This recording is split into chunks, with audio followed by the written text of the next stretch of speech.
Hey, welcome to Graphic Policy Television, GPTV. I'm Brett. It's Wednesday, which means it's brand new comic book day. New comics are hitting the shelves all across the world.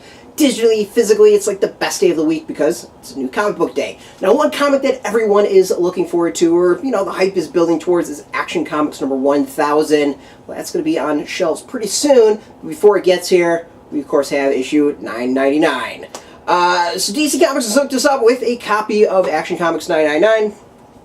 It's written by Dan Jurgens, with art by Will Conrad, color by Ivan Nunes, letter Rob Leigh, Brett Booth, Norm Rapmund, and Andrew Dalhouse in the cover, and then Kaare Andrews does variant cover. Andrew Shea is assistant editor, with Kaminski is the editor. So now, if you haven't been following Superman for a little while, it's really been about Superman's history, his family, particularly about the relationship with him and his father, and also his son Jonathan. And it's kind of gone off in some various ways. I think Dan Jurgens' run in Superman has been really good. It's, I think, one of the best runs in quite some time. As a character I haven't necessarily cared about, have really cared about with his writing and what he's done. And there's also all the other teams, Paul J. Tomasi, Patrick Gleason, all of them, has done an amazing job when it comes to revitalizing Superman in the DC universe. So they had the story of the Oz Effect, where we learned that Mr. Oz, the mysterious figure who's been in the shadows, was in fact Superman's father. A big question was whether or not that was true. So Superman had stole Flash's time treadmill and went and checked out the destruction of Krypton. Booster Gold showed up. Madcap thing through time. Basically, that sums everything up. We learn the truth about Mr. Oz, whether or not that was really his father or Superman's father or not. So this issue kind of follows up on that. So during all that, at least the last few issues, Lois's father, Sam, General Lane, was captured after a covert missions. Lois and Jonathan went in. Well, Lois and then Jonathan kind of snuck along to go and bring him out of capture. Superman eventually ran in. So this is basically a follow-up. So Lois and her father have been estranged. Sam Lane hasn't seen Jonathan ever and hates Superman. Things are just really tense. They don't get along very well. So this issue is a lot about that family dynamic. Now, it's a good issue. It's a very low-key one versus just before a massive issue, issue 1000. So I find it really interesting that DC sent it for the review. But what I think I really like about this is it takes a lot of the themes, a lot of stuff that's been building for months, really years at this point, and kind of condenses it down into one issue. We really examine Sam and Lois's relationship, the relationship between father and daughter, father and daughter, grandfather and grandson, husband with his father-in-law, husband and wife, father-son, all that stuff. It's explored in a really fascinating way.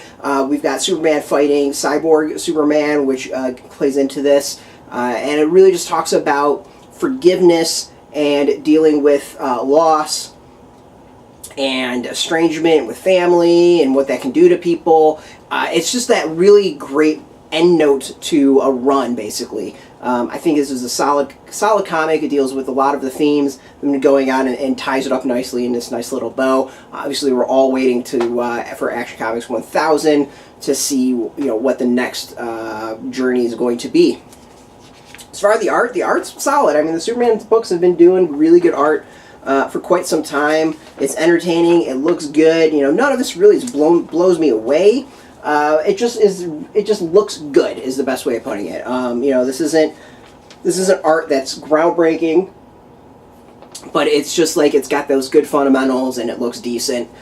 So overall, if you've been reading, you're going to enjoy this. If you haven't been reading Action Comics at all, maybe this isn't the best place to start, but as far as an end cap of a run, end cap of all the themes that have been going on, I think this is a solid issue. It's really good. Just a great kind of basic fundamentals of comics and storytelling, of how to tie up your themes and really explore things in different ways. And yeah, it's good. It's really good. As someone who's been reading Superman and Action Comics since Rebirth, very happy with it. So you can go get this now in comic book shops. If you don't know if you have a shop near you, well, you got a link underneath here. You can go put in your zip code. It'll tell you if a shop's near you. If there's no shop near you, but you really should go support your local comic shops first and foremost. If there's no shop near you, well, We got some affiliate links. They're affiliate links, so we do get a small percentage of that. I do want to thank DC Comics for hooking us up with this issue. As always, thank you for the support, and thank you for watching and supporting us. Until next time, if you're into DC Comics, Superman in general, you can hit us up every single day at graphicpolicy.com. We're on Twitter, Facebook, YouTube, Tumblr, all at Graphic Policy, keeping it nice and consistent. Until next time, keep reading those comics, and keep it geeky. Hey, thanks for watching the previous video from Graphic Policy Television. Just by watching, you help support our site. Thank you so much. Now, if you're watching these videos, you probably care about geeky things like movies, television, comic books, toys, games, video games, you name it. You can go and subscribe right now to our YouTube channel to stay in touch and catch all the new videos, or check out our website at graphicpolicy.com. There's a nice link on this end of the video. But as always, thank you for watching. Keep on rocking and keep it geeky.